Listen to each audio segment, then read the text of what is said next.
shows that there's some difficulties there that need to really be addressed and need to be addressed for a long-term solution for all of us in the municipality and indeed the province, because the province invested a substantial amount of money in that treatment system, and there really hasn't been a satisfactory explanation of why this thing has failed and really when it's going to be back up on track again and eliminate the terrible odor that's downtown for the people that work here every day, travel here every day, and as more importantly, probably, we live here and we can probably live with that. But if you have a tourist comes here on the cruise ships and have this horrible odor here and really don't understand what's going on, it makes you wonder why you would visit Halifax and spend the money here. But those are the issues that we really have to look at, and there needs to be more and more of this looked at. And also, if you look at the tax structure that we're paying it in the rural areas and the service you get, you don't get the same service in the rural areas as compared to the tax you pay for the work. And I brought that issue up many times. I'm a little bit concerned too with this sewage system treatment and the problem with the treatment system, that possibly the municipality may want to put that on the general tax rate. And I don't think that people on septic systems should be responsible for that problem that's being created by the municipality.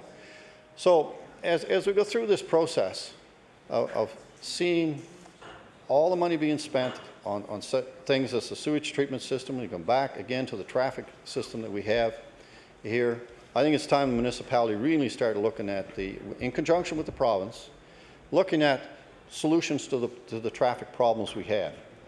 Municipality could definitely use more assistance from the province with the buses, especially in HRM, where the traffic and the population growth is going and going and going. There's many things that can be done that are really not expensive, but that can help the everyday traveler, can help the community, and also help businesses. Because if you have employees that have to wait in traffic for an hour a day to get to work or more, it makes them less likely to want to work in the city, in the core of the city. And if they have choices to be outside, that's another issue. Also, with businesses trying to move goods during rush hour is very expensive, and it adds extra cost to the cost of moving goods. And we really need to address these issues and put them in the forefront. It doesn't seem to, in the past, that anyone has really paid attention to it. They'll put in a new set of traffic lights that slow traffic instead of looking really at the interchange and putting maybe the traffic lights in place. But these are all issues that can combine to create problems. There's also some very dangerous intersections. We have one in our area where the Ross Road enters the number 7107 highway. There's been many accidents there. It's totally a municipal issue. And what we really should do there is realign the road and line it up where it should be and put a proper set of traffic lights in. But there's been so many people, that's one of the biggest concerns I have in my riding from the residents that work and commute through that intersection.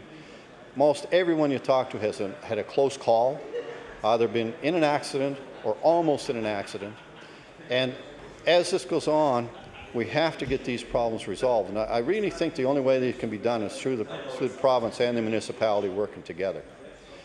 So, Mr. Speaker, it's important that these issues are addressed so that residents can live healthier because of less pollution, because traffic and buses sitting in traffic too long, and also so it's safe to drive on our roads, which is very important, and the conditions on our road are better. They don't beat the cars up as they travel back and forth to work, again putting costs up for people when we have very difficult times indeed with people in the process of losing their jobs and trying to make ends meet with families. And as we go through this, it's very difficult for families now. And if we don't have a really good transportation system in place, where there is a lot of traffic, these problems were never going to be resolved. Thank you. Thank you, member. The honourable member from Yarmouth. Thank you, Mr. Speaker. Mr. Speaker, I'm very pleased to stand in my place today and speak going into supply. Mr. Speaker, this was my 8th election in this past June, and I'm quite happy to say that I was elected on all 8 accounts And this time, by the people of Yarmouth, gave me a very strong mandate, Mr. Speaker. We won every poll in Yarmouth. The team that I had and about 100 volunteers helping out. And Mr. Speaker, I will stand in my place every day that I have the opportunity and stand up for the people of my community. That's my job, and that was a mandate of the people of Yarmouth, and I can assure every member on the government side I will be keeping their feet to the fire and making sure that Yarmouth is represented in this House of Assembly. Now, I remember last week there was members from that side that were hollering over here, oh yeah, well, when you win by 2,000 votes, you come back and you talk to me. Well, Mr. Speaker, I can tell you I won by 4,537 votes last election, so I think I can stand in my place, as well as a member. If he won by 1 vote, he deserves to have the right to speak for his people in this place, Mr. Speaker. I can tell you, Mr. Speaker, when that group was on this side of the House, they knew they had all the answers to the environment. Every answer that there was. They knew everything, and they could correct everything. Well, Mr. Speaker, they are now in government, and they're turning their backs on Nova Scotians on the environment. And especially, Mr. Speaker, I don't know if they're penalizing the citizens of Yarmouth or what they're doing on the environment, but they will not come up to the plate and deal with the people of Yarmouth and be fair and open and transparent as the Premier of the day says that he is. And he wants to be, and his government wants to be. The people of Yarmouth have a real concern on the environment in Yarmouth, and what's happening from the government? Absolutely nothing, Mr. Speaker. And they can criticize all they want on that side of the House. I will stand every day in this House, and I will stand up for the people of Yarmouth, and I'll let them know, and I can assure you that I will be driving the bus to bring people here to let the government know there's a concern in our community on the environment, and they're turning their backs on the people of Yarmouth, Mr. Speaker, and that's not acceptable by any government of any party. Why they can't at least talk and deal with the people up front and be transparent is beyond me or the citizens of Yarmouth. Last evening, there was another public debate in Yarmouth. Lo and behold, no one shows up again from any Department of Agriculture, Department of Environment, no one shows up. I have invited the 2 ministers to come down to a public meeting. They have declined, Mr. Speaker. The Minister of Environment has an issue in his own home riding with the environment. He's turned his back on the people. Well, Mr. Speaker, I will stand up for the people of Shelburne, and I will support the people of Shelburne if that member will not stand up for the people of Shelburne. It's a shame, Mr. Speaker. When he sat on this side of the House, he had all the answers. Now he doesn't. Well, I will stand up for the people, and our caucus will stand up for the people. Mr. Speaker, they talk about a better deal for families. Well, the families in this province are crying out, Mr. Speaker. The seniors of our province, the backbone of this province, is asking for help from this government, and they are turning their backs on seniors in this province. That's disgusting, Mr. Speaker. Absolutely shameful. When they go knocking on doors up to June 9th and they're promising the moon and that they're going to do everything for the people of Nova Scotia, they get elected and they do absolutely nothing. Mr. Speaker, they've decided to put $81 million in land acquisition. They've decided to prepay universities a year out, $300+ million, but they're not willing to help senior citizens stay in their own homes, Mr. Speaker, and have the help that they need. That is shameful. And the backbenchers over there to have muzzles on and not to stand up for the people of their ridings, that is absolutely shameful. Shameful, Mr. Speaker. We had the economy. It's been in a slum. There was an announcement here about a week and a half ago of $100 million and not a thing for Southwest Nova or the South Shore. The muzzles went on all the members from the Southwest area. We have a Minister of the Crown from the area, Mr. Speaker. What has he said? Not one word to the people of Shelburne about the 103. But when he was on this side of the House, he had plenty to say about it. Where are they? The member from Queens ramped and raved here on this side of the House about the 103. Where is she now? Why will she not stand up for the people of Queens and let them know that she wants that 103 to be completed, Mr. Speaker? Not a word. Not a word, because they all have their muzzles on. They're not allowed to speak. They're scared that they might never get to the front bench. Might never get to the front bench. Well, Mr. Speaker, the people will remember, and I will let the people know. Every opportunity I get and every community I go in, I will be speaking to the boards of trade, to chambers of commerce, the councils of the communities. They've turned their backs on them. I don't understand their mentality. They must think that people are going to have short memories and they're going to forget that they elected people to come to this House and represent them, and they're not saying a word. Mr. Speaker, I can't believe that this government is making a debt that they are this year in the budget. A deficit, this year in the budget. Prepaying so that maybe next year they'll think that they'll look good. Well, at the attitude of every minister over there, the attitude, not an answer to a question to any opposition member, and the Minister of Economic and Rural Development, his response to the member from Preston today was disgusting, Mr. Speaker. Disgusting. That member represents his community, and he asked a question of that minister, and what the minister's response was, that was absolutely terrible. Absolutely terrible. For that member to stand in his house and be called a minister of the crown. I can't believe it, Mr. Speaker, and I can't believe that the member from Preston, I'm sure, will get to his feet again, and he will be asking that minister. I know I will, and our caucus will be asking a lot more questions of a lot of the ministers, because we have not had one answer yet to date. All we've had to date is passing the buck. Passing the buck, Mr. Speaker. Well, let me tell you that Nova Scotians know, and I can guarantee you the people of Yarmouth and Southwest know, that this is an NDP budget.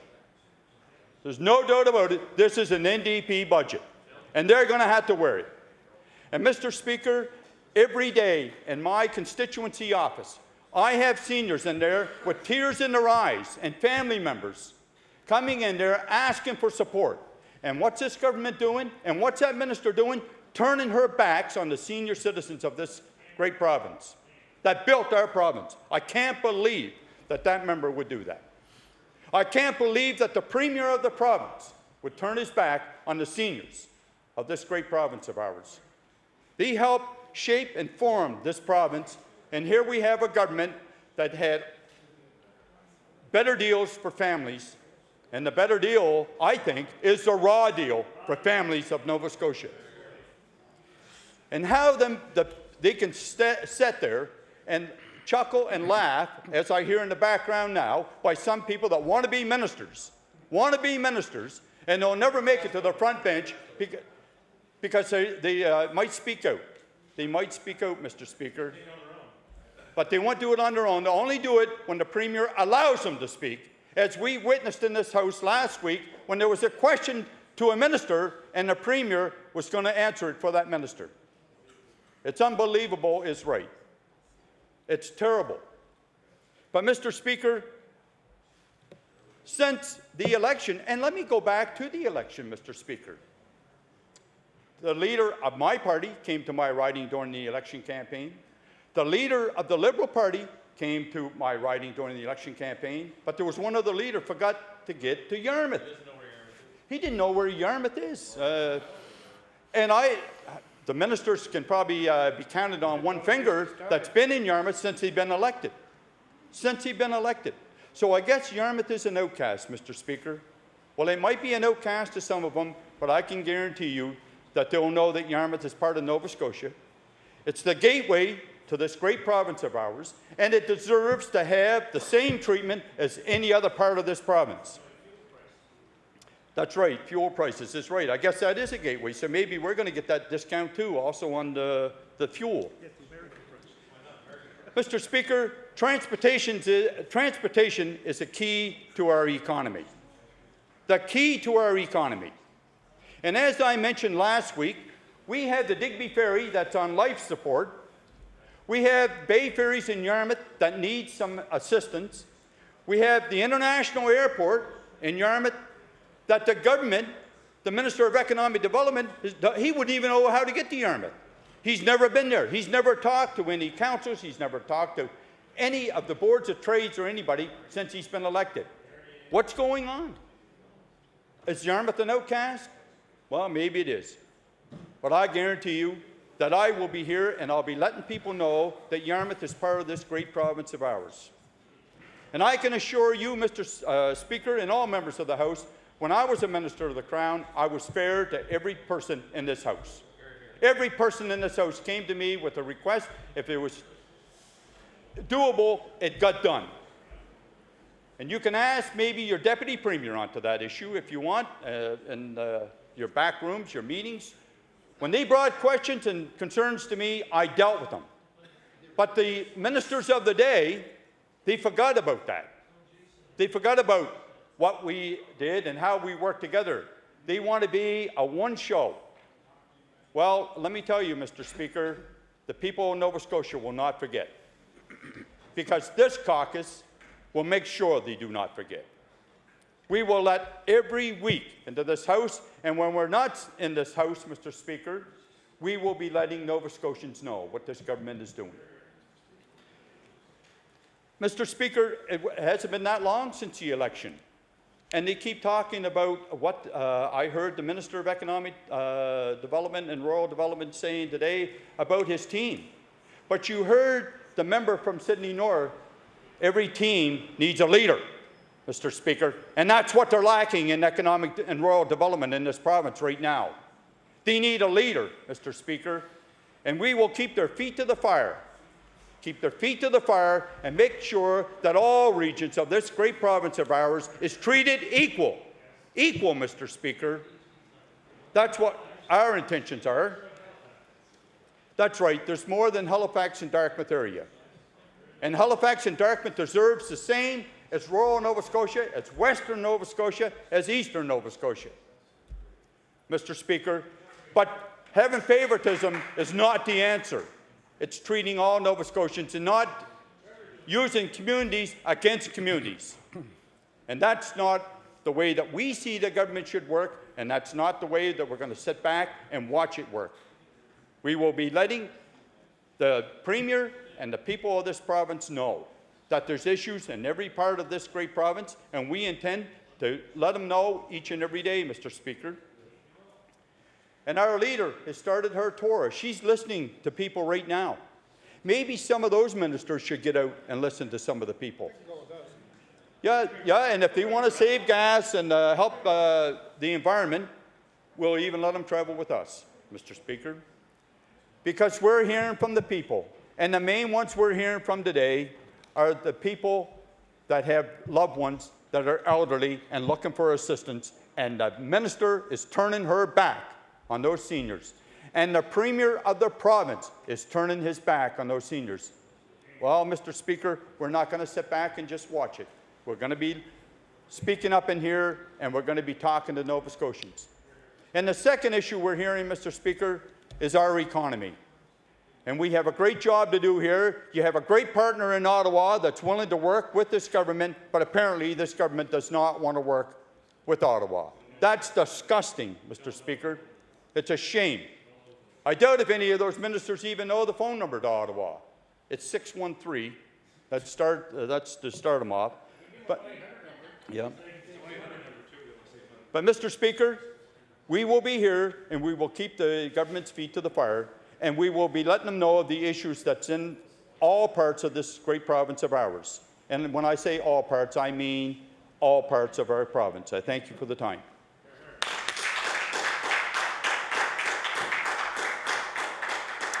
The Honourable Minister of Economic and Rural Development.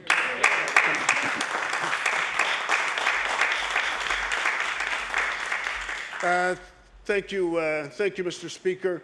I want to speak a little bit today about something that may be a wee bit sad, but I hope that some people will see some of the good things that I'm going to talk about. I represent the riding of Waverley Fall River Beaverbank, Mr. Speaker, and very, very recently there was an incident that happened in the riding which was somewhat devastating to the community. It tore the heart and soul out of some parts of the community. One part of the community in particular, and that was in the area, the region of Beaverbank and Kinsack. Several days ago, Mr. Speaker, there was a devastating fire in the community. A community center burnt. The community center housed not only a community center, but it also was, part of it was also included the fire hall. Now, to some people, this may sound like a very everyday occurrence, but for the people of Beaverbank and Kinsack, it was a devastating blow. It was a significant blow. That community center served many purposes for the community. Besides having that life-saving attachment of the fire department, it housed a daycare. It was where the Scouts and the Girl Guides and the whole movement of guiding and scouting met on a regular basis. People would have their wedding receptions there. People would have community meetings. I attended many community meetings at that facility. Seniors met there. Seniors met there on a regular basis. They had lunches there. They had a lunch program. It housed a daycare. The community right now is struggling, and with the help of our community services, they're looking for alternatives. And I don't want this to sound small and insignificant, but to those residents, this community center was built with a lot of sweat, a lot of tears, and a lot of hard work. The community worked hard. They worked together. They raised money. They sought out partnerships. They got partnerships, and they devoted a lot of time, effort, and resources into this community center. It was just a great day when the community center did finally open, and now it doesn't exist anymore. What's there now is a burned-out shell. Thank goodness, Mr. Speaker, that they did manage to salvage the equipment on the fire side of the structure, but everything has disappeared within the community end of stuff. You know, this community center. They had Beaverbank Idol there on a number of occasions. They had the Battle of the Bands. It just was the focal point of all activities when it comes to the community. And I think if anybody in the House has experienced such a loss, they can certainly know what the good people of Beaverbank and Kinsack are experiencing. So I had to mention that, Mr. Speaker, because that's been paramount on my mind since the fire happened. I remember waking up to the news and hearing about the fire, and I've had occasions to visit the site on a couple of occasions, and I've heard some interviews on the radio, and seeing people crying and seeing their eyes swell up with tears as they were being interviewed about the blaze. But I've got confidence. This is a very resilient community.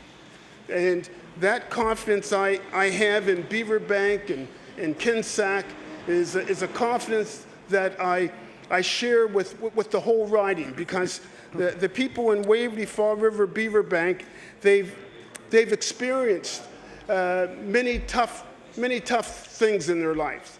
But they are fighters. They are fighters, Mr. Speaker.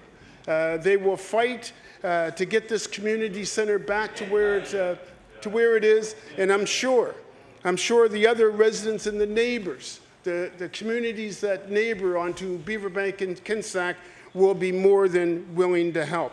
When I talk about Beaverbank and Kinsack, that same resilience resides within the whole riding, Mr. Speaker. I think of the things that go on in Windsor Junction with respect to the Caluce Fair and how they rely so heavily on volunteers and how that fair has been kept alive for so many years. And I look at what's happened in Beaverbank with the county and the community fairs that they have now, and the Woodbine Family Association, Mr. Speaker, that has community fairs and fundraisers. They built a community center, and how they in Beaverbank, the kids even went out and raised thousands and thousands and thousands of dollars so that they could have their own skateboard. That camaraderie that exists throughout the riding, and it's well witnessed, Mr. Speaker, when you go to the Waverley Legion on Friday afternoon to enjoy their fish and chip special, when you go to the seniors groups, whether it be for lunch or for one of their exercise meetings or whatever the case may be at any one of the locations throughout the entire riding, the Fall River seniors, the Waverley seniors and the Woodbine seniors, the silver and gold, all those things that make communities communities. And one of the things that I've learned, Mr. Speaker, is that sometimes you hear about equal opportunities and how everybody wants to be treated equally. Well, Mr. Speaker, I've certainly learned in my short life that sometimes you are doing an injustice by treating people equally. And by treating people equally, Mr. Speaker, you oftentimes ignore the differences in each and every one of us. Because, Mr. Speaker, I come from that place where I believe that we are all different. And, Mr. Speaker, if we are all different, then treating us all the same ignores those differences. Mr. Speaker, I think that not only applies to individuals, but I think it applies to communities as well. We have some communities that have fared better in the last couple of years than other communities. And I think we have to recognize those differences, and as a result of that, pay more attention to those that have a greater need.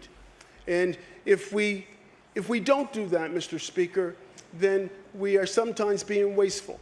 We are sometimes giving individuals and communities maybe more than what they need. Maybe that need could extend to somebody else or to another community. So I think we have to be very, very careful, Mr. Speaker, when we boast about treating people and communities the same and treating them equally. We have to be very, very careful.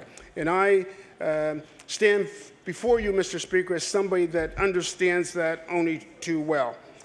When I talk about Waverley, Fall River, Beaverbank, Mr. Speaker, I think about the activities. Now, this is a riding that, for the most part, not served by Metro Transit, for the most part. And I say for the most part, it's certainly by the greatest part. I mean, I think it's probably fair to say, and I use the word fair with emphasis, that public transit doesn't exist there. So that makes it very difficult for our young to get around.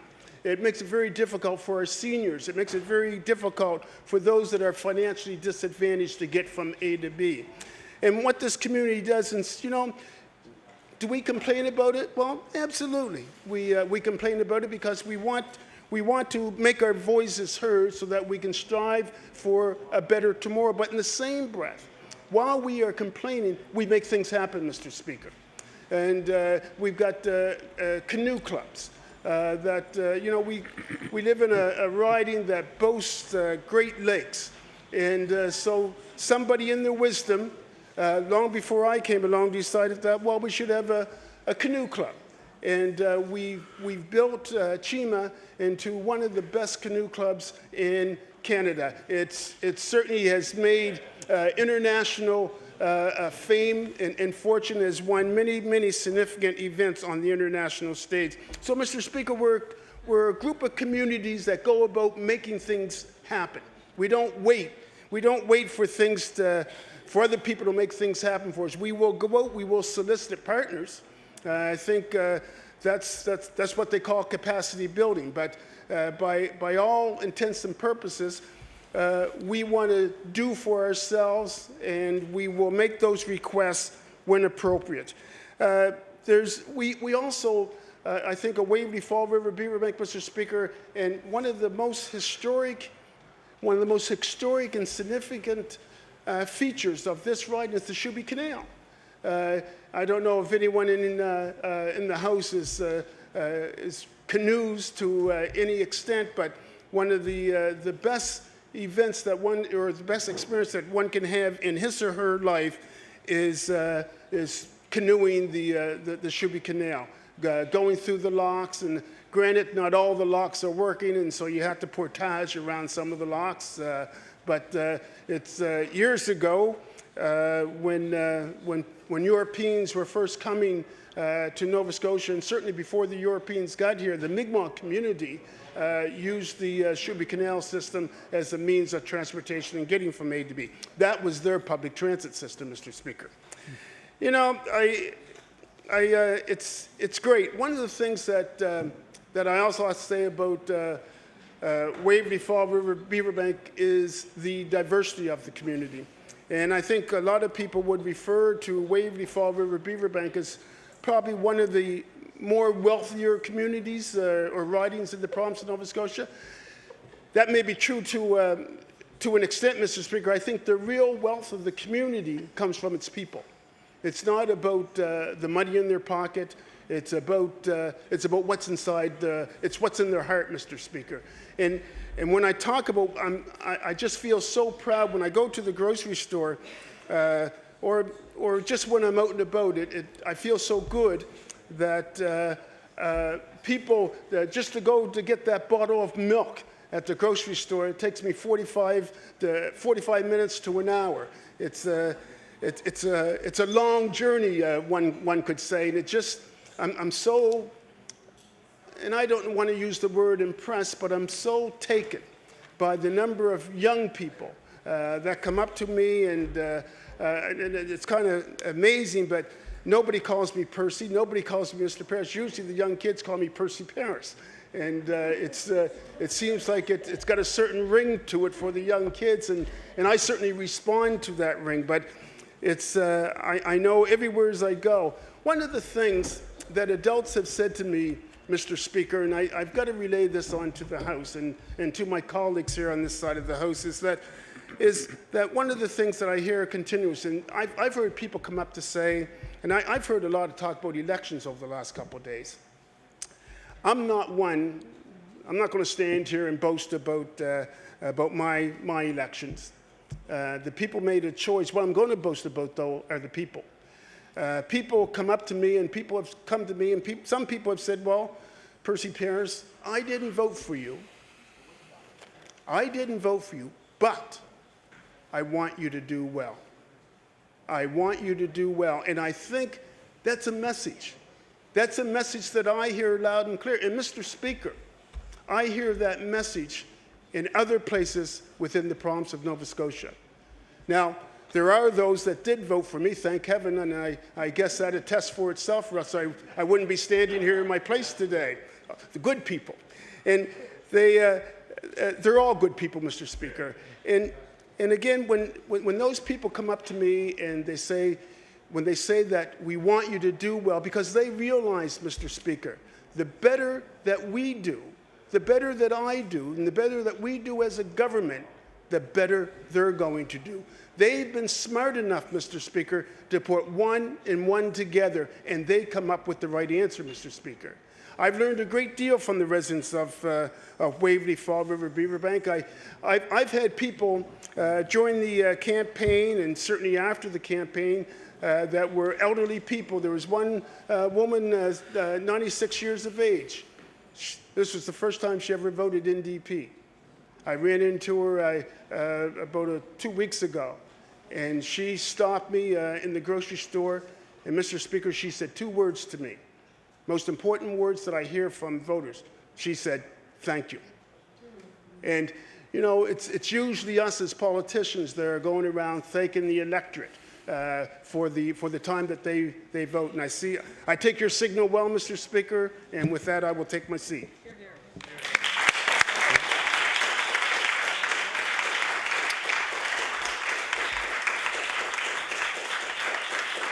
Thank you, member.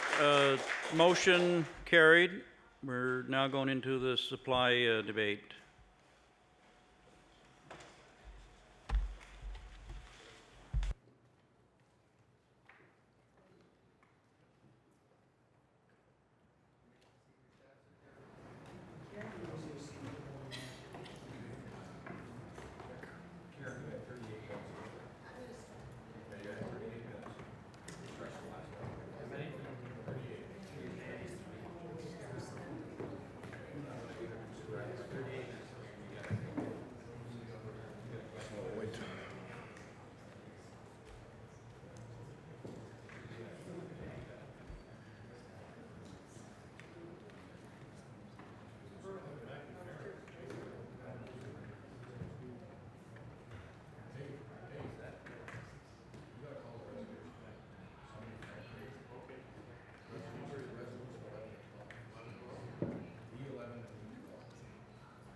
Good memory.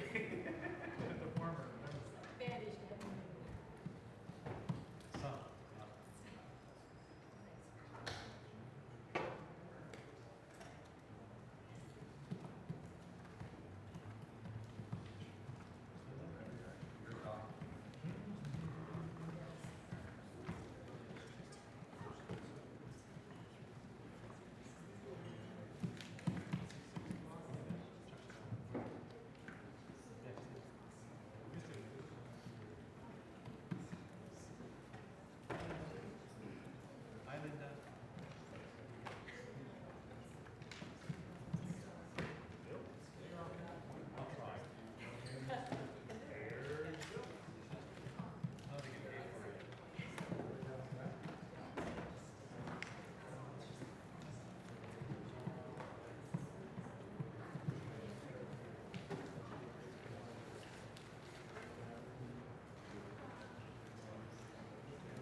Good afternoon. The Committee on Supply will now be called to order. The Deputy Government House Leader.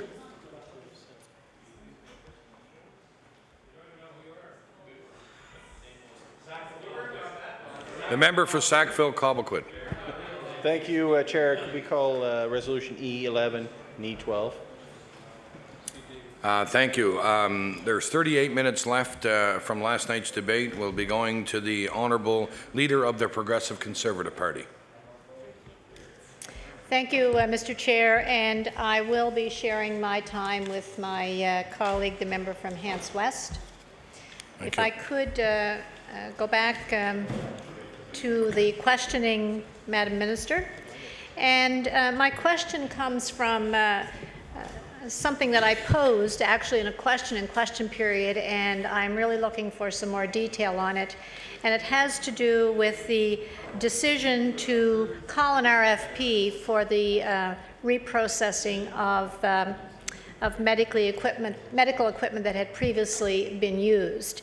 And you know, I spoke about the concerns that we had as a caucus and that I had as a member and as an MLA, in fact, for what I considered to be a potential risk here.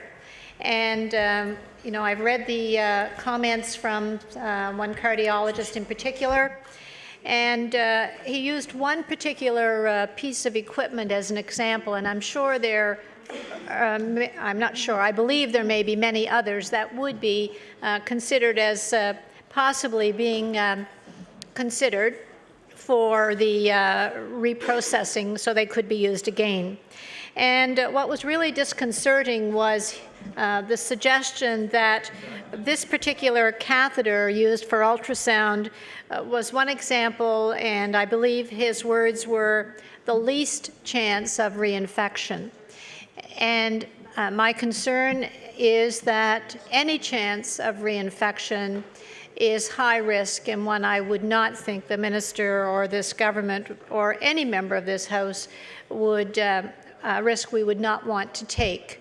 So I guess my first question to the minister on this would be, what was the rationale behind the decision to call an RFP that could possibly contribute to a high-risk decision? The Honourable Minister of Health. Thank you very much, Mr. Chair, and I thank the honourable member for the question. I'm wondering, before I answer the question, which I'm quite happy to do, if the honourable member would permit me to table a number of documents in response to questions from last evening from both herself and the honourable member for Clayton Park. And just to let you know what's in the package, we have the distribution of the telecare nurses from the communities that, from the various communities that they were recruited from. So we will table that. We have a list of capital projects, IT related, which was requested. We have a list here of the electronic medical record, an update on that. We have a contract summary of Medevac, so the information with respect to the Blue Cross contract. We also have information on the colon cancer prevention program, the screening program, the family pharmacare stats as well. So, Mr. Chair, I would like to ask the clerk to receive these documents, please. Thank you. The documents are tabled. The Honourable Minister of Health on her response. Thank you. So the minister has asked with respect, she's asked a question with respect to the reprocessing of medical equipment and what was behind the RFP that has been issued. And the first thing I would say to the honourable member is that the RFP was issued by the Capital District Health Authority. It is not an RFP of the Department of Health. And the RFP is an exploration. Really, it's not at the stage of making a decision, but it's an attempt to gather information and to see what is in fact out there. And we had a debate in the legislature last week on this very topic. And at that time, I laid out a fair amount of of information about what the background was to this entire issue. And as I understand it, first of all, there's been a working group, a national working group with representation from all of the provinces for some time on this matter, which has included representation from the province of Nova Scotia. And relatively recently, I don't know if the former Minister of Health was involved in that working group, or maybe her colleague, the former Minister of Health before her, the other former Minister of Health, may have been involved in that working group.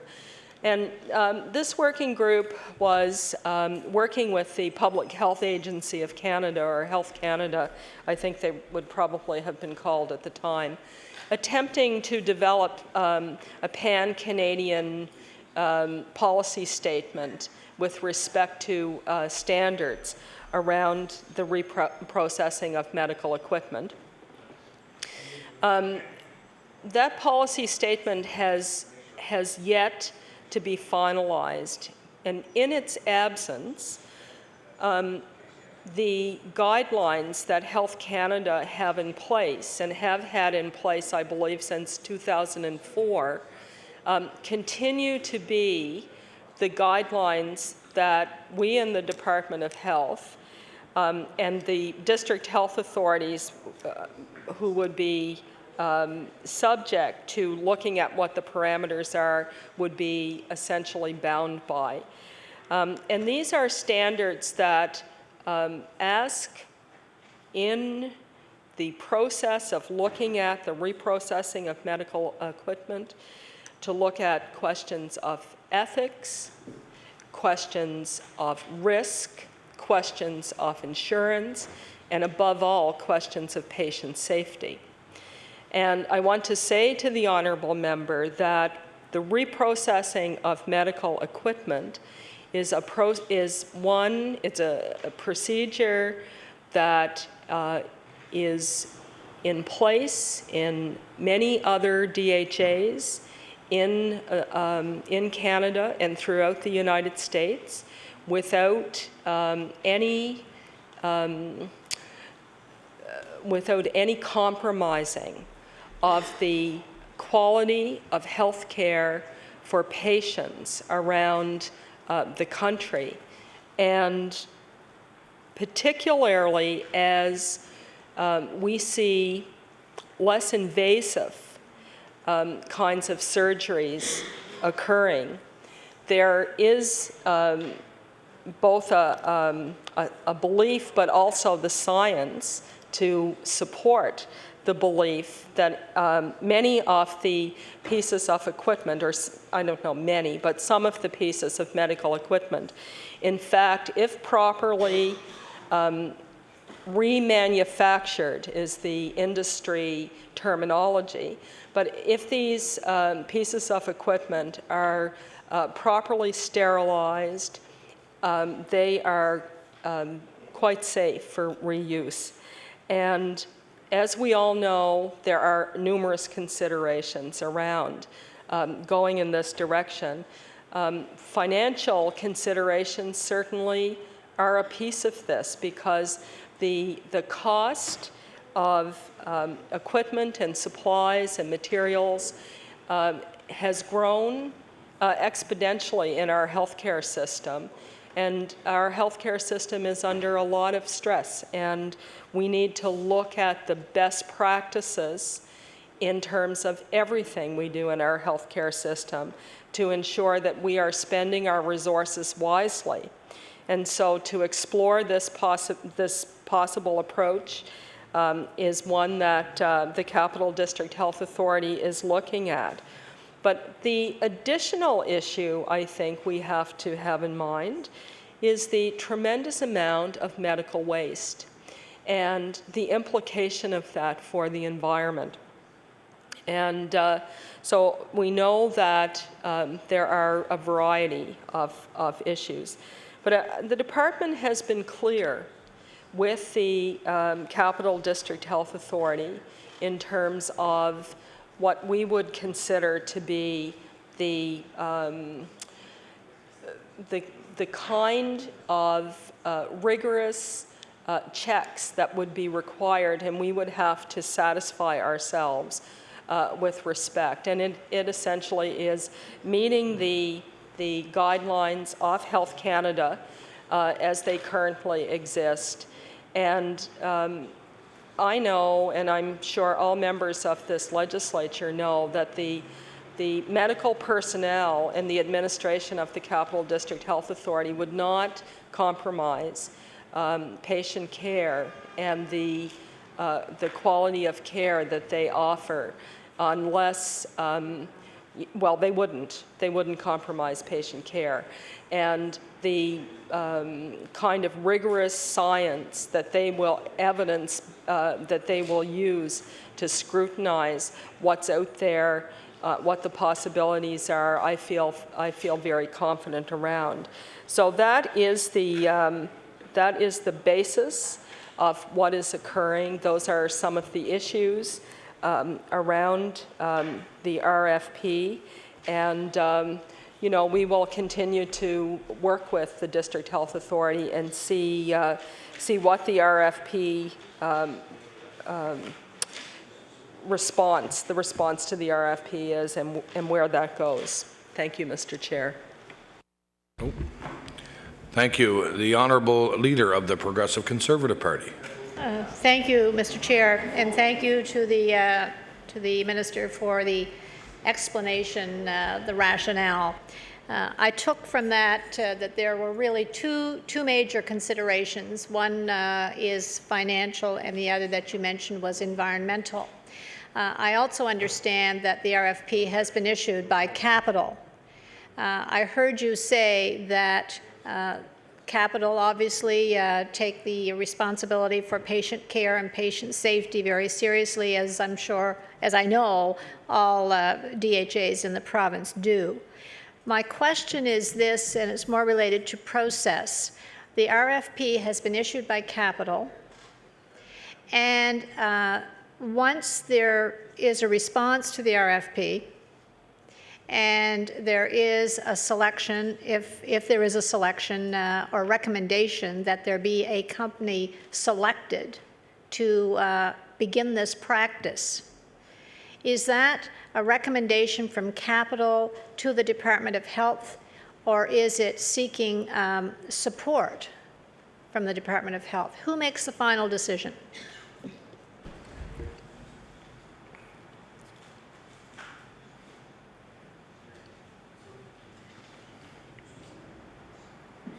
The Honourable Minister of Health.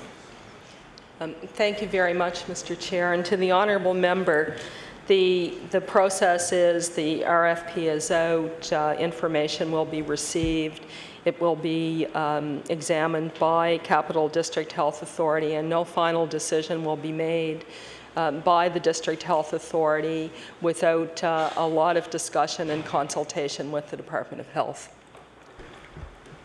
The Honourable Leader of the Progressive Conservative Party. Thank you. If I could just be clear, no final decision will be made by Capital without consultation. Can I interpret that as being, but the final decision is made by Capital?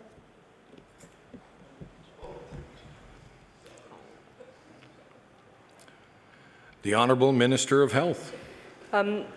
As long as the guidelines are adhered to and the information is the information meets all of the various aspects and the tests, the final decision would be made, but it would be made with a lot of consultation and oversight by the Department of Health. The Honourable Leader of the Progressive Conservative Party. Thank you, Mr. Chair, and thank you to the Minister for that information and clarification. And I will, with your permission, be passing on the rest of the time that I have, sharing it with my colleague, the member from Hants West. Thank you. The Honourable Member for Hants West. Thank you, Mr. Chair, and it's my pleasure to rise today and ask a few questions. I know our time is running short, but I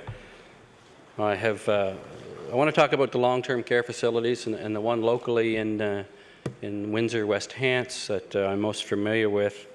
We had the good fortune a couple of years ago to have an announcement to replace the aging Windsor Elms with the new Windsor Elms Village that's been designed, and we've got a great team on the ground there working by way of a volunteer committee and the board and so on. But since that announcement, this is a group that's been very aggressive. They were ready, they had goals in mind years ago, ready to start in hopes of this kind of announcement, and when it came to fruition, they were off to the start. And it almost seems in some ways like they've been penalized throughout the entire process for being out of the gate early. Design seemed to be an issue early on. They met with the Department of Health on numerous occasions, and I know that the department and certain people there are familiar with what I'm talking about here. And throughout that process, tenders have been an issue, dollars have been an issue, a budget was put in place for this new home. Every effort has been made, will continue to be made by that group who are managing this project to stay within that tender. And they realize the importance of that, as do I, and I think as do all the taxpayers in Nova Scotia and certainly locally. They also realize the importance of having such a facility, as there's great need. We have multiple people waiting in places like Unit 500 and other places and different homes waiting to get into these homes, especially one that's going to be a new one and modern and so on and so forth. And it is indeed a great facility and very well designed. It seems though, like I said, there's been some issues with the tenders and with the budget. And my first question, Minister, will be, how did we arrive at $36.6 million to build this home? I want to get on the record some of the processes here for how we get to start to finish in some of those steps. So my first question, how did we get to the $36.6 million for this home?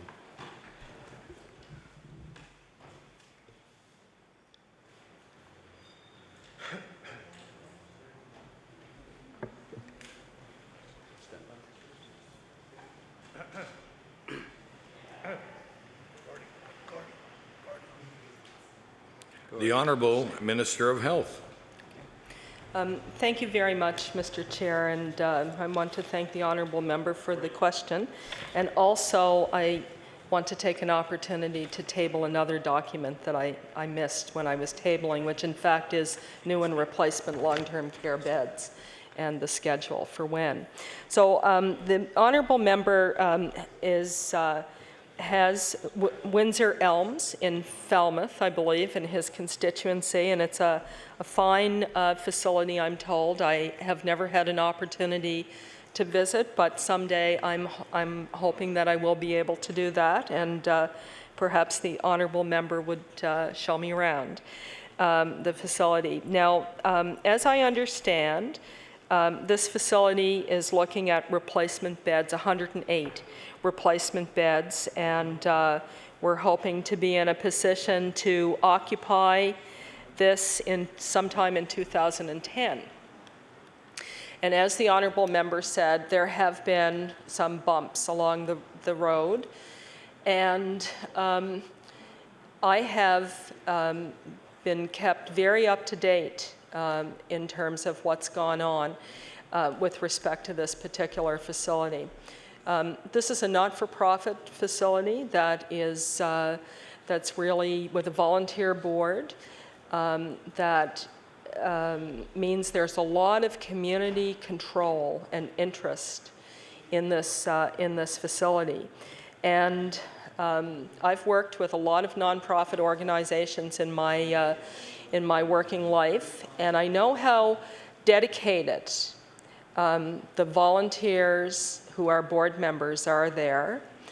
And I know how difficult it can be for a group of volunteers to manage a project of considerable complexity when you're dealing with contracts and requirements out of the provincial Department of Health, but also, building codes and all of these kinds of things. The process, as I understand it, the former government designed a program, in fact, to allow smaller providers of long-term care to be successful in delivering long-term care, which I think is a good thing.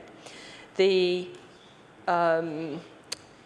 requirements, though, of the programs in terms of specifications can be a challenge for a small, not-for-profit, volunteer-driven organization. As I understand the process, generally speaking, there's an RFP, a proposal was submitted to the department to build either new or replacement beds. The beds were awarded. The department made the decision, the former government made the decision to award beds. And the process unfolds with the issuing of tenders, RFPs, and organizations that are awarded contracts enter into agreements with architects and project managers, and the plan starts to evolve. And at some point, the shovels go into the ground, Mr. Speaker, and the negotiations, they're in the awarding of a facility, so many beds to a community, the government enters into a contract with those organizations. They look at what the cost should be for particular facilities based on the proposals that have come in. And that's the amount of money that gets set. Now, I understand that sometimes things can change, things can come up that will make a project, the costs of those projects change. Interest rates may change, and you may find an oil spill on a site that needs remediation. I mean, lots of things can happen. I would say that in the awarding of many of the contracts that the department has had, most of the projects that have opened so far have come in on or under budget, which is a good thing. But some of the projects have run into problems, and they're not coming in on or under budget. And when that occurs, we have to sit down and have discussions about what the options are. We had a question here in question period earlier today, Mr. Chair, about the Nikhil long-term care facility in the member from Argyle's constituency. And this is the problem that they face. They are finding that they're unable to deliver the project that they were approved for on budget. And the Windsor Elms folks have had similar issues. And I'm happy to say that the department, the deputy, has met with the members of the board. And, we will continue to work with them to see what it is that we can do to make this project a reality, Mr. Chair. Thank you. Thank you. The honourable member from Hants West. Thank you, Mr. Chair, and thank you, Minister, for the answer. I guess I may not have totally finished all of the question or added enough to it or articulated it very well, but the $36.6 million that's been allotted for that project, you didn't really, I guess, speak to what I was looking for. How did you get to the 36.6? Now, my understanding is that's done through a per diem-based sort of thing, and we'll get back to that, I'm sure, and we've got a lot of time to go through. But anyway, on that, you talked about the board. We've got a board, and it is difficult sometimes for volunteers who are community-based, who may not know all the ins and outs of a project such as this larger scope, but I can assure you that the group on this board and this committee are professional people, have been professionals in their life, engineers and so on, who are very familiar with how a project like this should work and does work. Again, they started out early, and it was almost like they've been penalized for being out of the gate early and having ideas, and there was a model that was initially intended, but that has sort of changed scope as well along the way. There were even some discussions, from my understanding, that they suggested that design should change midway through. Well, Madam Minister, I would suggest that it's pretty difficult, and I think the folks in the department realize as well, it's pretty difficult to make changes once the foundation is laid. But there were discussions also, from my understanding, that perhaps they could use lesser of this or a lesser standard of that, and that raised a flag as well. When I heard about that, I was very concerned that where would you cut corners we're talking about $1 million, maybe $1.5 million right now that is projected to be over budget on this project. And I am aware that the deputy, and I appreciate very much, has met with that group, and they continue to work through. I know following that meeting, there was another piece of correspondence that came from the department that really didn't reflect what came out of that meeting, from what I understand, and has since maybe been corrected. And some facts were resent back in by members of that board who I think clarified the position that they had and some of the other issues that were raised, maybe in air, for lack of a better word, right now. But I think, and I would like to think that that's been taken care of. But the biggest concern that the Elms has, from some of the documentation that has been exchanged, of course, early on there was a clause that was in the service agreement. And service agreements, as you know, and the deputy would be aware probably, and others in the department, were a long time getting signed. There were some issues back and forth, again with correspondence, and felt like they were being forced maybe into signing something that they didn't want to initially, and then remove that. A large issue here is the overrun. There's no question, and it's hard. Minister, you've alluded to it already. Things change, and it can be a whole variety of things that will change the course of a project, especially one that lasts over maybe 2 or 3 years in getting done. Now, they have a goal of being completed, certainly in 2010 and on time and moved in. There have been changes. We've gone through some fairly tough economic times. We've gone through a period of fuel costs that were through the roof in this province, which changes pricing and tenders. And I think that that's realized by the department as well. But there doesn't seem to be, at least at this point, I don't believe that the board that is managing this project have a comfort or a feeling of comfort that we're committed to this project as a government. They have a feeling that anything over $36.6 million is the responsibility of the volunteers and the board at the Windsor Elms to come up with a balance of that money. So my question is, who funds this home? My understanding is, as a nonprofit, this is fully funded 100% by the province of Nova Scotia. And that being the case, how could we put up $36.6 million and not cover the cost of a potential overrun? And on that, how many other projects are out there now? Minister, you've mentioned that there have been other homes that have been constructed either on or under budget. That's great. Every time that happens, that's a great thing. But we also know that there have been projects that have also not come in on budget. And I don't see that. I think that all of they're working hard, the due diligence is being done, the design models are being looked at, they've made every effort, but they don't have a feeling of comfort that the government is standing behind them and the good folks, the residents that require this home. In the end of the day, the question is, will any cost overrun be covered by the government of Nova Scotia, Department of Health? The Honourable Minister of Health. Thank you very much, Mr. Chair, and I thank the honourable member.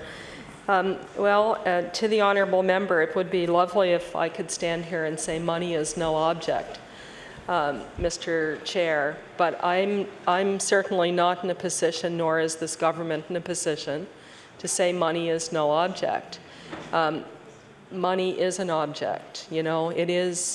There is one taxpayer in this province. And, Mr. Speaker, the investment in the long-term care sector is considerable.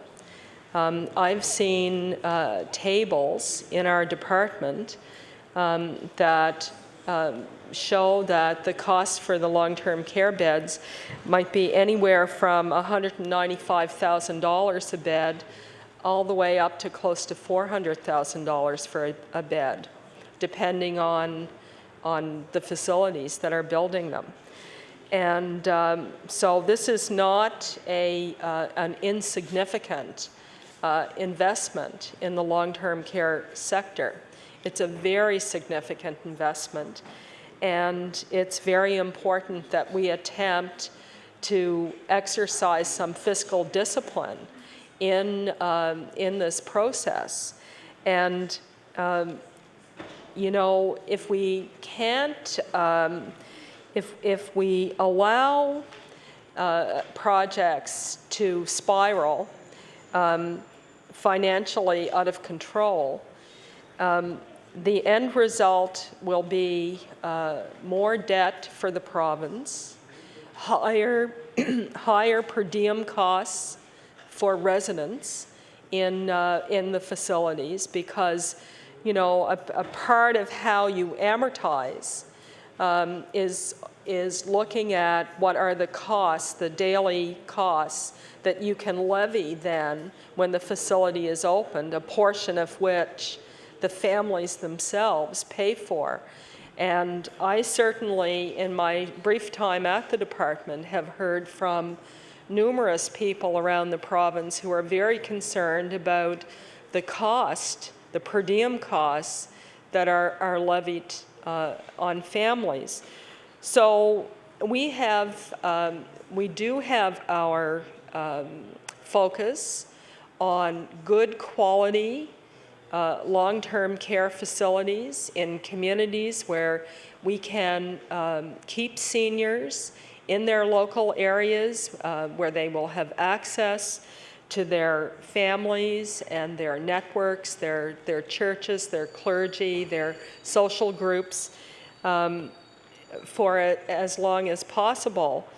But in that planning process, we have to exercise some financial discipline and attempt to bring projects on time and on budget. The vast majority of the long-term care projects to date have in fact come in on budget. And in a few cases, we have seen slight savings coming in under budget, but very close to the anticipated amount. We're not raking in a huge amount of revenue as a result of that. Most projects are coming in on budget. And the member asked, Mr. Chair, who decides, you know, who actually decides on the amount of money as being a proper amount of money for a particular project. And I want to assure the honourable member that we have our own expertise available to us in the department. An engineering firm that specializes in construction is there to consult with people in the department and to ensure that we are getting the value for our dollar in terms of the proposals and the construction costs of these new beds. And that firm is Hanscom, Hanscomb, and they're a reputable engineering firm, consulting firm. Thank you. The honourable member for Hants West.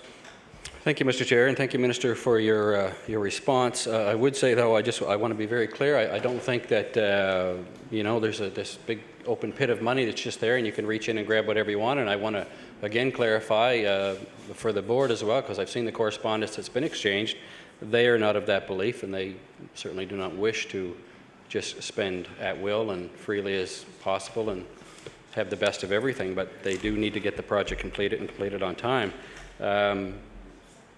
You mentioned a couple things there about amortization and so on, and you mentioned about having a group of engineers that work for the department and so on, and that's all wonderful, and I'm sure that they're doing a wonderful job there as well. And but in the end of the day, the same question is still exists.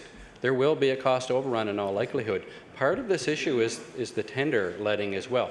Tenders have been held onto, and I know that the deputy would be aware of this because of his meeting. The tenders have been held. There's a process that it has to go through, and I think that they're fine with that. I know they're fine with that, as a matter of fact. It's good that somebody is overseeing at the department. They have no issue with that, but they also can't control that. On a project this size, there are only so many bidders out there that can bid on such a project, and you can't control those tenders coming in the door. In the end of the day, there will still be, maybe, it could change, I guess, really. We don't know until the final tender is in. It could still come in very close or under, and we would certainly hope that it comes in under, or at least on budget. But at this point in time, the projection would not say that it will. There's this $1 million+ still dollars hanging about. where will that $1 million plus the cost overrun come from? And it seems strange to the board and to myself and probably to the residents and taxpayers, if they knew all the ins and outs and the details of this, that the government of Nova Scotia, they, the taxpayer, would put up $36.6 million and not 37, if that's what was required to build a home, such as the Windsor Elms that needed to be built, serves, you know, a great purpose, and we don't have to get into that. We all know the importance of said homes around this province, like the Elms and others. There have been other homes. Have there been changes to the per diem rates? Thank you, Mr. Chair, and I'm not going to have a lot of time here right now, but have there been changes to other homes in this province with regards to per diem rates to offset the cost of getting the job done on budget? The Honourable Minister of Health.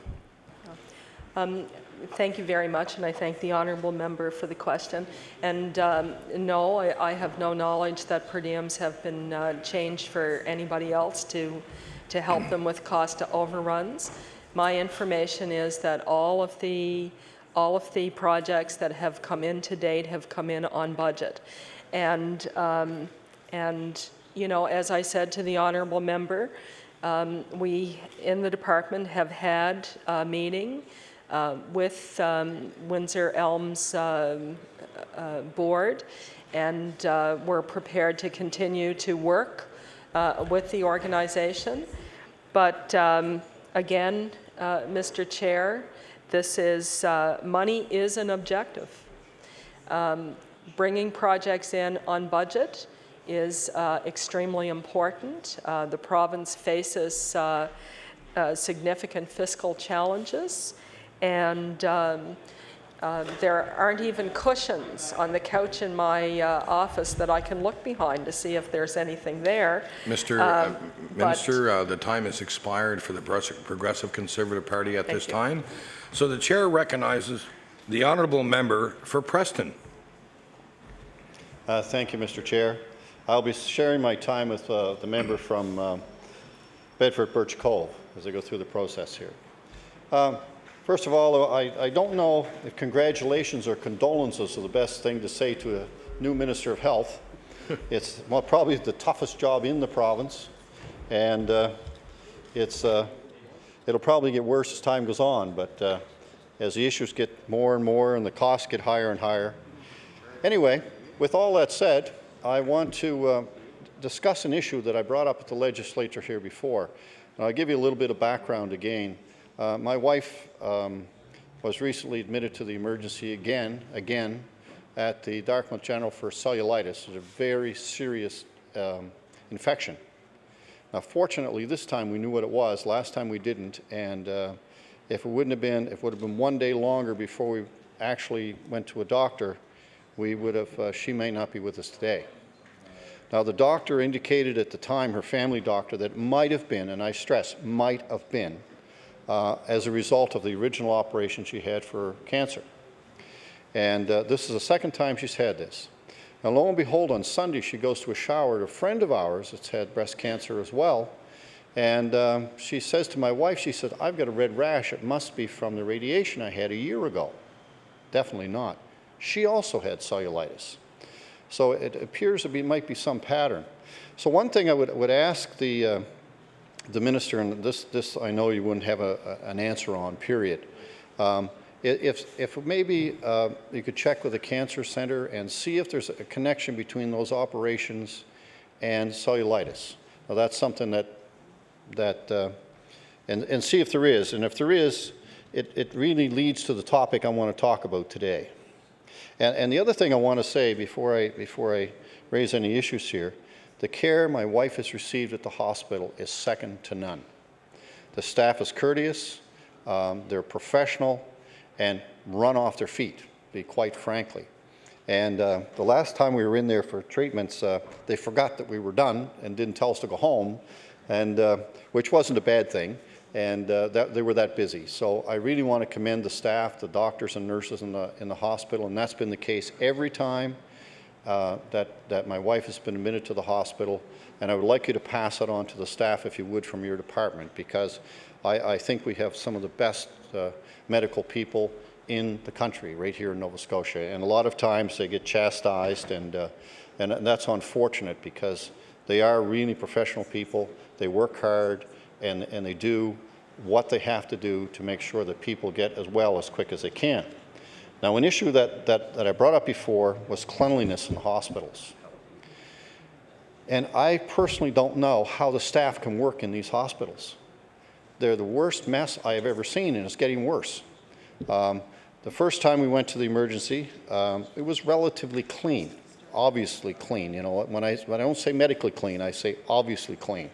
The last time we were in there, it looked like somebody hadn't done their housework in about 6 months. So the situation is getting worse. And when you see those sort of situations, it leads to the question, how clean are the medical procedures? When I don't say the medical procedures, I'm not saying the doctors and nurses and that part of it, but the people that clean the facility. And last year, the minister was kind enough to give me a copy of the contract here, and I would ask the minister, because I misplaced mine, if she could provide me with another one probably tomorrow, if that's possible. And would also ask, I've asked the former minister if he made any progress with this problem, and he said he had worked on it, and I believe that he did, but hadn't made any progress on it. So when you really look at the problem of cleanliness in the hospital, if the floors aren't clean, if the garbage isn't emptied, and if all those things aren't done, it leads to the question, are the bathrooms being sterilized? Are the operating room being sterilized properly? And all these things that the cleaning contract would do, and I'm talking about cleaning contract here, and I'm not blaming the people that physically do the work, because I believe they're doing the work to the contract. So the issue comes back to the contract. So somebody that's negotiating this contract certainly doesn't understand how clean these hospitals should be. And that's where I have an issue. I have a serious issue, and that probably lies maybe in the Department of Health, maybe with the Health Board. I'm not sure, and I would ask the minister to, if she doesn't know the question, to investigate and let me know that. It seems to me that we have to look at this very closely. And I can tell you from being former fisheries minister and being in the commercial fishing gear business for a number of years, a fish plant has a lot more rigorous cleaning regimen than a hospital. Now think about that statement. Think about it. That's a scary thought. And the fish plants are inspected to no end, which they should be. And one of my friends that has a fish plant, he said we have to change the chemical concoctions every day to kill the bacteria, because the bacteria adapts that quickly.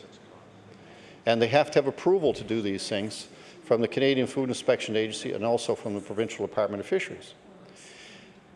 So when you look at that, and then if you look at the possibility of maybe the infections that my wife had, and I just say maybe, because I have no medical proof to this, and I'm not a doctor or anybody that has any knowledge in this, if it's tied back to the hospital not being cleaned properly for an operation or the facility itself, that's costing us as taxpayers a fortune, absolute fortune.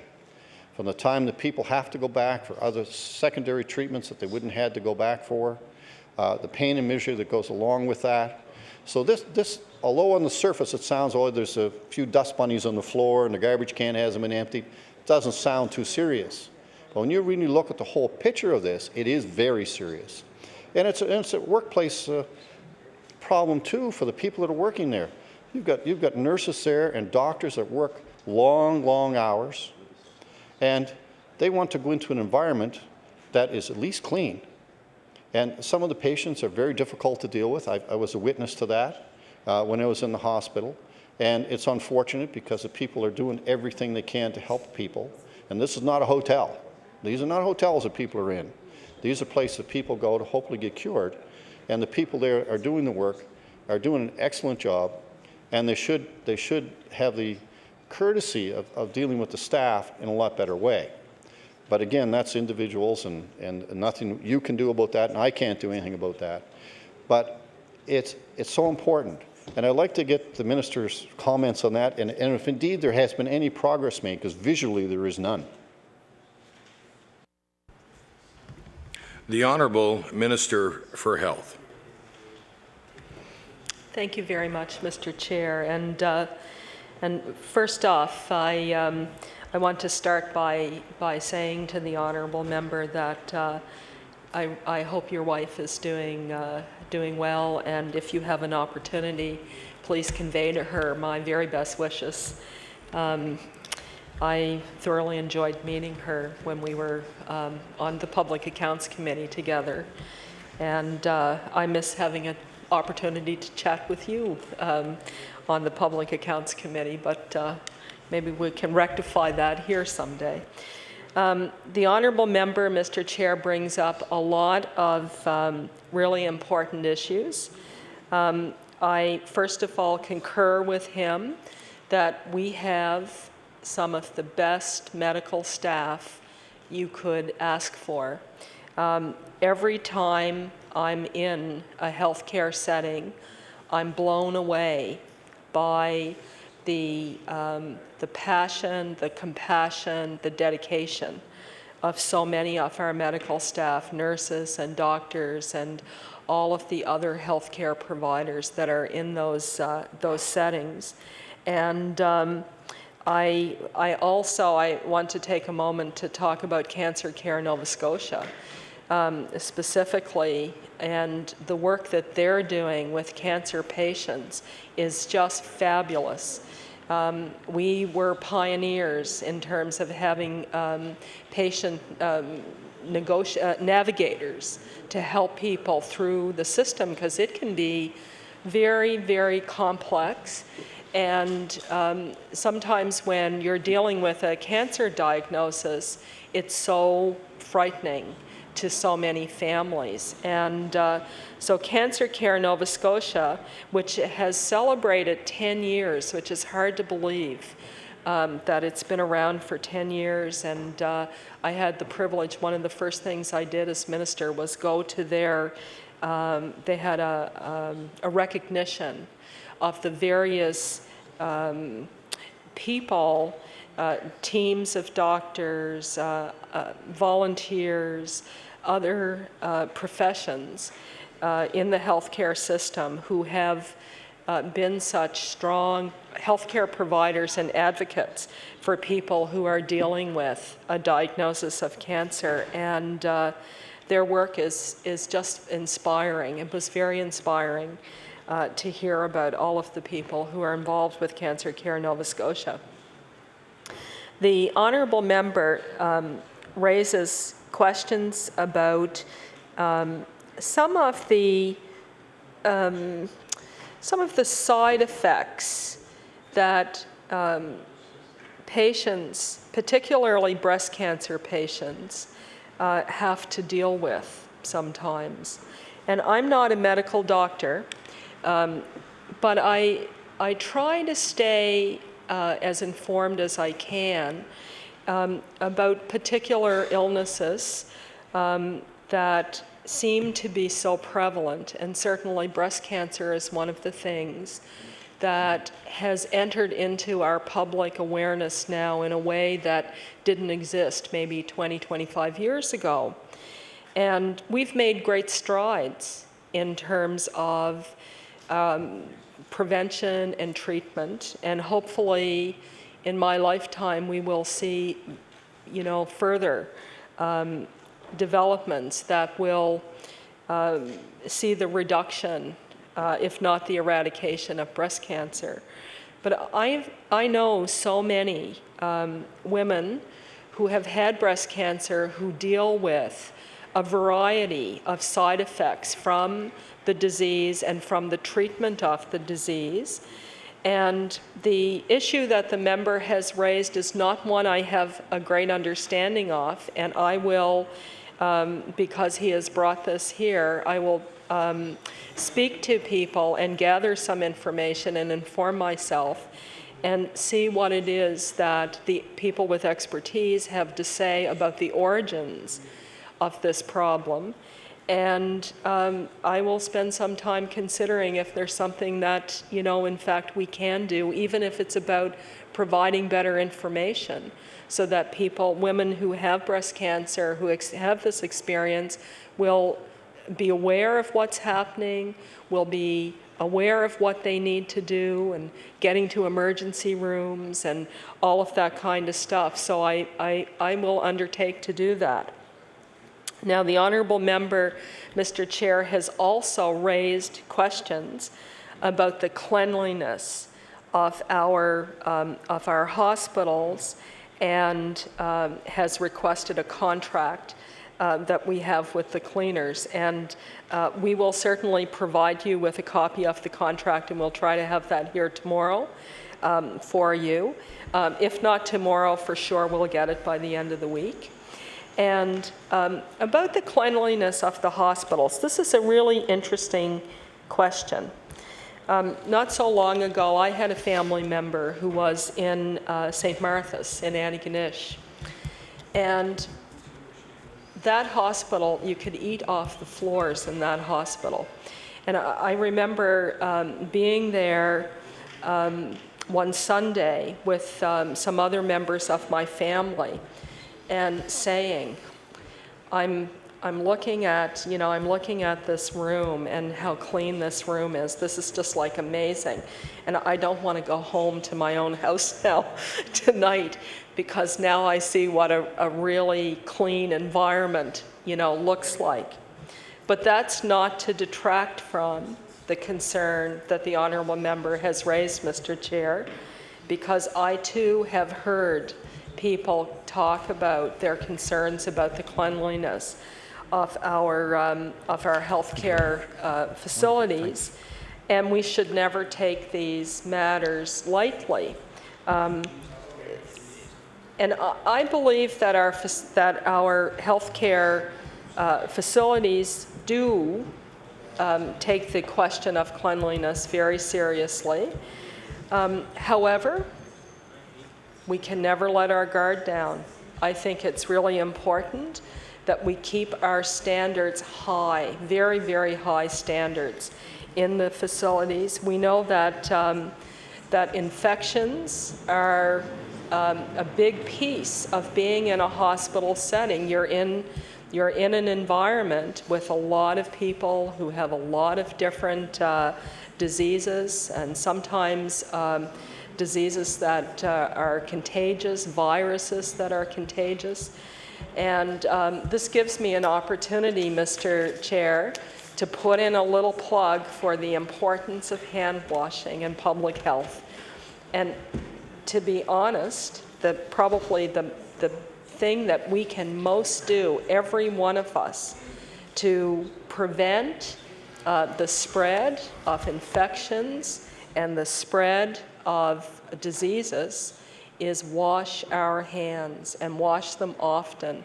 And healthcare providers themselves have had campaigns. There have been campaigns all across this country in hospitals reminding healthcare workers, nurses, and other healthcare providers, wash your hands, wash your hands, wash your hands, wash your hands as often as you can. Go into a room, wash your hands. And in some ways, although I'm not implying that we can have, dirty rooms in our healthcare facilities, bedrooms, and, I'm not saying that. But, in some ways, the materials that are in our rooms are sometimes the least of our problems. The real problems that you have in terms of infections are what's right here on your hands and under your fingernails and between your fingers. So we need to keep our standards in our healthcare facilities high. We need an adequate workforce to be able to keep those standards high. We need to treat the custodial workers in our healthcare facilities with respect. We need to ensure that their morale is high. We need to ensure that they see themselves as part of the healthcare team and as fundamental to the operation, the good operation of a high-quality healthcare system. I want to tell the honourable member, Mr. Chair, that I haven't had an opportunity to visit a lot of the DHAs, but I went to the Yarmouth DHA, the Southwest Nova DHA. It was a very quick trip because I was there to open a new cancer care unit. Beautiful new unit, amazing unit, Mr. Chair.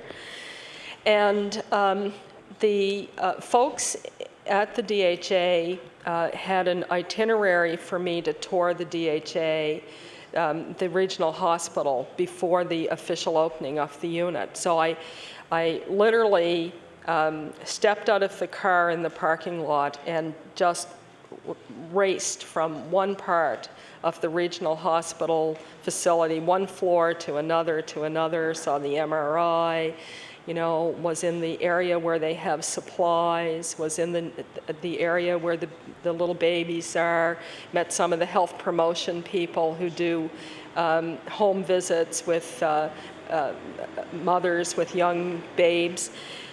It was a wonderful orientation to that DHA in many respects. And I enjoyed myself thoroughly, and I learned a lot. And I left really inspired about that particular DHA and their commitment and their dedication and all of the interesting things they're doing in that part of the province. And I had a better understanding of what their challenges were. But I left with one regret, Mr. Chair, and my regret was I didn't meet with any of the maintenance or the kitchen staff. And I said afterwards, when I got back to the department, that in the future tours I do in other DHAs, in the regional hospitals, I intend to make it a point to ask that part of my opportunity to meet and hear from the people who are providing healthcare services will include not only meeting with, you know, the nurses and the doctors and the administrators and the board and all of the technologists and all of these very important people, but I want to meet with the people who maintain our facilities, who clean and who provide food. And they are as much a part of our healthcare system as anybody else. And I, as Minister of Health, want to hear from them. I want to understand their issues. I want to hear their concerns. And I want them to feel that the Minister of Health is the Minister of Health for all of the workers in the healthcare system, and not only for the professional and semi-professional groups. So the member brings a really important issue here with respect to hygiene and high standards of cleanliness in our hospitals, and I take his concerns very seriously, and I've heard them from other members, and certainly this is on my agenda as an issue that will go into the mix of all of the other things that we are concerned about. So I don't know if that answers the member's concerns, but I would be pleased to hear other questions from the member. Thank you. The honourable member from Preston. I want to thank the Minister for her comments. A couple of things. Number one, I want to make it very clear that I don't have an issue with the maintenance workers, none at all. Actually, when you're doing any kind of a job, you usually have, when I say contract, I believe this is contracted outside the civil service. I believe it is at this point. There's not a thing wrong with that, I think, the cleaning. But I'll wait till the Minister gets back with the information to me. But if an individual isn't given the tools or the training or the requirements that are needed to do their job properly, they can't do that job properly. And I think that's where the issue is. And if I remember from the contract, and I apologize for misplacing it, but if I remember from last time, The contract wasn't very explicit about how you do many of the important jobs that you should. And if a person is doing that work and they're not given the tools because the contract doesn't say they should be given these tools, they can't do the job. So that's really my issue. I would also like to see the contract for St. Martha's Hospital in Antigonish to see if it's the same contract or if it's a different one. And that might actually shed some light on that, and possibly the one from Yarmouth too, to see if the contracts are all the same or if they're written differently. And I think that would be a really good exercise for us to go through. So if the minister could provide those, I'd greatly appreciate them. And she went on about, talked about hand washing. I totally agree with that. That's a real serious issue. The problem is if the sink that you're washing your hands in, and I know there's a process for that because I've gone through all this in the hospital when my wife was in isolation, and when my father was in isolation, there's a whole process you can go through. But if the sink is so filthy that you can't really clean yourself properly, your hands properly, you probably do as much damage as after you wash your hands, as before you washed your hands. So you've really got to, you've really got to provide, again, the tools for people to do the things that, in order to protect their health. And I think that's an issue, and the more the minister talks about this, I think that the better we will be and less infections we should get. The other thing is I've always wondered about, and this is really a health issue, but it's not a health issue. Why don't we have mandatory automatic open doors in all commercial facilities? And that's not something could happen overnight, I realize that. Automatic doors so people don't have to grab that door handle that you're going to get those germs from. Why don't they make it mandatory to have the automatic taps in public washrooms, that when you put your hand on them, the water comes on and water goes off? Because again, if you don't wash your hands and if you don't turn that tap off with a clean piece of paper towel and touch it with your fingers, you're contaminated again. You're contaminated when you put the paper towel in the paper towel holder, and you're contaminated when you open the door again. So you may be as bad or worse off when you leave than when you came if everything isn't done properly. And the same with the paper towel dispensers. That technology is available, and it's something that the government could put in the provincial building code to ensure that that's in place. And it could be done over a 5 or 10 year period for old buildings to be retrofitted, and again help reduce the spread of disease. And that should be everywhere. I mean, in the buildings we work in here, even this building here, when you touch the doorknob and come in today, there's a lot of people in out of here. People may be ill that don't even know they're ill, and indeed be passing on some serious infections or illness of one kind or another, and not even know they're doing it, quite frankly. And nobody would unless they're ill. So those are issues I think that maybe the department should look at in cooperation with maybe the Department of Labor, whom I believe is responsible for the building codes. But it's simple things that could be done that won't cost a lot of things initially. And over time, when you build a new building, you just do it like you put a wheelchair accessibility into a building. It's that important. So I think if we can look at some of these things, maybe if I could get a commitment from the minister to look at the possibility of at least considering some of these ideas to see if we can't cut these problems down.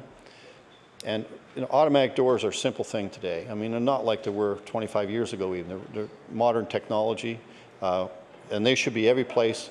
Say if they have over 10 employees or 20 employees or so many people visiting, be some standard set that would be appropriate to really look at from the standpoint of stopping to prevent disease, the spread of disease. And if we can stop the spread of disease, like you say with washing hands, that means our healthcare system costs us less. There's less pain and misery. And that over time could accumulate and stop this escalating cost in healthcare. I know when I was in cabinet many years ago that the cost of healthcare was spiraling out of control. And as our population gets older, which it is now, especially in Nova Scotia, we're going to have higher and higher and higher costs. And we may even have fewer people working as everybody retires. And who's going to pay for all this? So that becomes a serious issue too. So I'd ask for the ministers, first of all, for the commitment on those two, on the record of those two cleaning contracts. I know you will supply them, and then maybe some comments on the other issues. Thank you. The Honourable Minister of Health. Thank you very much, Mr. Chair, and to the honourable member, we will be able to provide the CDHA contract tomorrow, and we'll check into St. Martha's and the Yarmouth Regional Hospital, and if we can provide those, we will tomorrow, and if not, we will provide them for sure. The honourable member has made mention of the installation of various things that are much more technologically driven, automatic doors and taps and paper towel dispensers and what have you. And I believe that one of the things that we will see, and I actually heard a program on CBC not so long ago about this, is that hospitals now in the United States that are being built have significantly different standards than they used to. The industry standard is changing as there are more superbugs, the kind of MIRSA, or yes, these kinds of infections. And so there are, for example, we're all very familiar with hospitals 20, 25 years ago where you would have wards with maybe 10 or 12 beds, and our standards in the 50s and 60s changed, and they've continued to change. We've gone to sort of arrangements where you might have 4 people in a room and now 3 people in a room, and the new industry standards increasingly are about having one person rooms, having washrooms in that hospital room, and having a lot of these new gadgets, if you will, that will contribute to a lessening of the transmission of infectious diseases. Of course, they will cost a tremendous amount of money. The standards for these new, meeting the standards for new facilities is very expensive. One of the things that I'm aware of, Mr. Chair, is that more and more hand sanitizers are being used and mounted throughout our healthcare facilities, and not just our healthcare facilities, but certainly in the healthcare facilities, at elevators and outside the rooms of patients, outside the common areas, the washrooms, a common kitchen, these kinds of things. And so we see these now. Every place. They're becoming more and more a part of the standard hardware, and in our hospitals and in our healthcare facilities, in our doctors' offices, and now in our retail sector. In our supermarkets, in our drugstores, and again, we have a changing level of awareness and a desire to practice good public health, and I think we'll probably see that continue. But I'm sure as we move into in future years, any new capital construction, we will see a change in the standards in terms of the provision of these various components of bathrooms and the rooms, the kinds of taps. You see it in airports, the new airports now. The washrooms are all very automated in terms of the plumbing, and the healthcare sector, no doubt, will move in that direction, and probably already is in places where new facilities are being built as we speak. Thank you. The Honourable, the member for Preston. Yes, as I said, some of these things can be done over time. And actually, a sink with one of those automatic on-off switches, a motion sensor, or heat sensor, however they work, I'm not quite sure, probably will save water, a lot of water. Because I know first place I think I remember them was at McDonald's restaurant, and they don't do anything unless it saves them money, and rightfully so on something like that. But it had the side benefit that it meant that you didn't have to handle those taps and all the other things. And those are things that aren't, they're expensive, but you can do them over a long period of time. You could take one area and do one tap set on this floor and another tap set on another floor, and same with the paper towel dispensers, and probably with the volume that the health department has, whoever supplies the paper towels will probably give you the dispensers free. With a large quantity of paper towels that you're talking about. I'm not only talking about hospitals and healthcare clinics. I'm talking about commercial buildings. When you go into most of the retail stores, they have automatic doors now, and I think that's probably so they can facilitate more people through the doors faster, and that's fine. But it has the side benefit of not helping transmit communicable diseases. But you go over to the buildings, all the buildings right around here, you've got to grab that door handle and open that door. And as soon as you do that, you have a potential problem. And then you've got to grab another door handle to get into the building. Now, 5 years ago, we wouldn't even be having this conversation. But in these big buildings, there's a main entrance. To change those to automatic doors is not a huge expense for the size of the building and the overall value of the building. So we're not talking huge expenses. And the same with the washrooms. They could do one floor a year on these big buildings, or 2 floors a year, and change these taps and put them in place and encourage people to do it. I'd like to get a commitment from the minister, if she can do that, and I stress if she can do that, to talk maybe to the I think it's Department of Labor looks after the building code, provincial building code, and see if they will look at that and maybe work towards getting a policy, government policy, that would encourage the installation of these sort of things.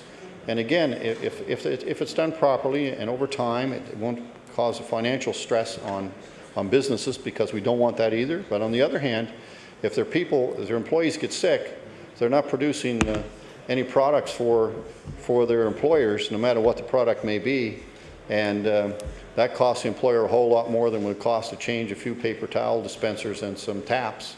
And again, the taps would probably save them enough money to pay for themselves with the water cost, especially with in the city here, where they get city water, that is getting very expensive for other reasons that I won't go into today. So I'd just like the minister's comments on that, and with that, after the minister's done, I'm going to turn the rest of my time over to the honourable member from Bedford to Birch Cove. The Honourable Minister of Health. Thank you very much, and I'll be really quick to give the member time for her question. In terms of moving forward with the suggestion from the member, I would be very happy to speak with folks in the Department of Labor about this. And additionally, I would be happy to speak with Dr. Bob Strang, our Chief Medical Officer, who's responsible for public health, and see what advice he gives me as well with respect to the best way to proceed. Of course, as the honourable member knows, Mr. Chair, my area of my domain, if you like, my remit is fairly specific to health. And in the Department of Health, we do have, and in this budget, we have $3.5 million allocated for some energy retrofit.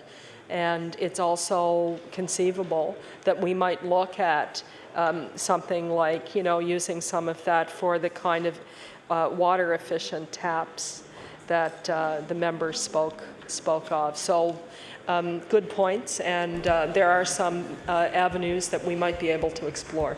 Thank you. Thank you. The Chair now recognizes the honourable member from Bedford Birch Cove. Mr. Chair, I'll be sharing my time, if there's any left over, with the member for Halifax Clayton Park. Okay. Might I make an introduction, Mr. Chair? Please do. I'd like to recognize in the speakers gallery the councillor for District 21, Tim Outfit. Tim, stand up, please. Minister,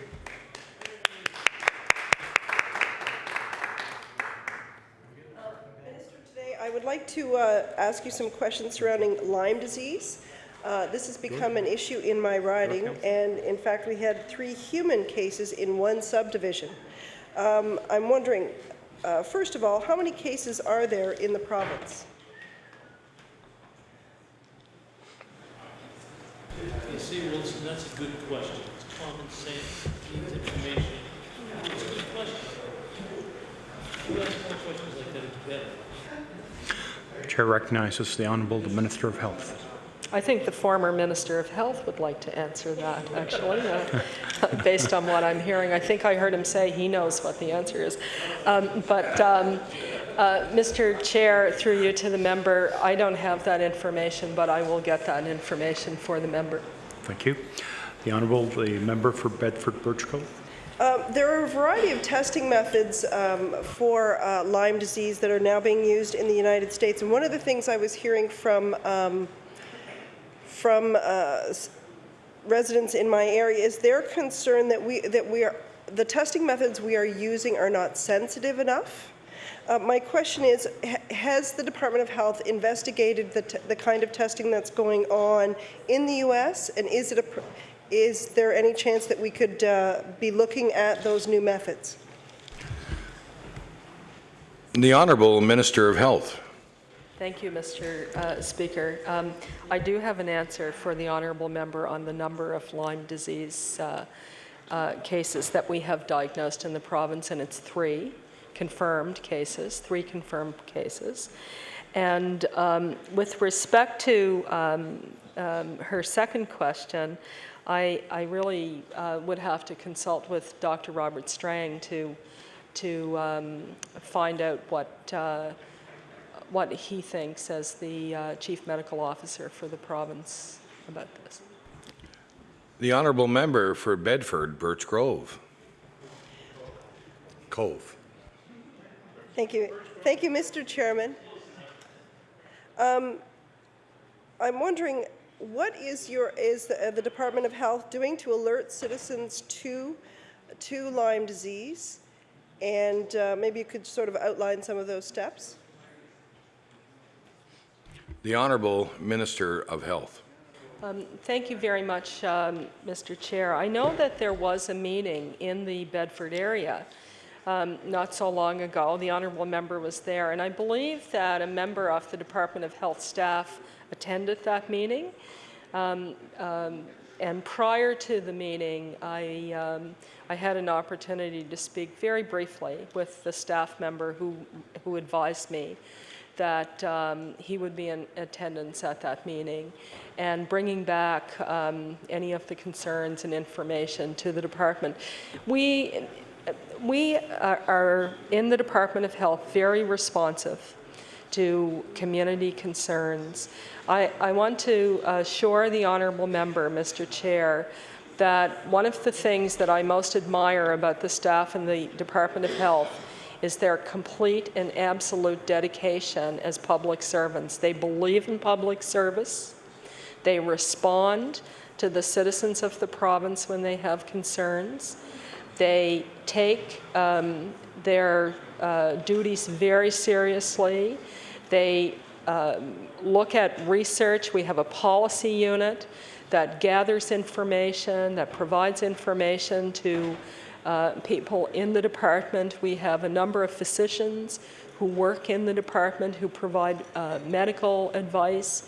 And it's been very, not surprising to me because I've always been aware of this, but to be so close to this very dedicated group of women and men is, it's very heartening. And so the concerns around Lyme disease are well known. We've been, I think, fairly fortunate here in Nova Scotia. We haven't seen huge clusters or anything like this. And as I said, we have 3 cases that have either been confirmed or are possible Lyme disease cases. Thank you. The honourable member for Bedford Birch Cove. Thank you, Mr. Chairman. In fact, those 3 cases are all in my riding. They're actually all on one street, and that street borders a municipal park which borders DND land. So we now have 3 levels of government that are involved in this particular area where Lyme disease is present. And so my question is, what are we doing with those other 2 levels of government to ensure that in fact the people in the Eaglewood subdivision are not bearing the brunt of Lyme disease and that their cases are being dealt with? The Honourable Minister of Health. Thank you very much, and I want to thank the honourable member. I want to say to the honourable member that the issue she raises is really more of a public health issue than it is of a healthcare system issue.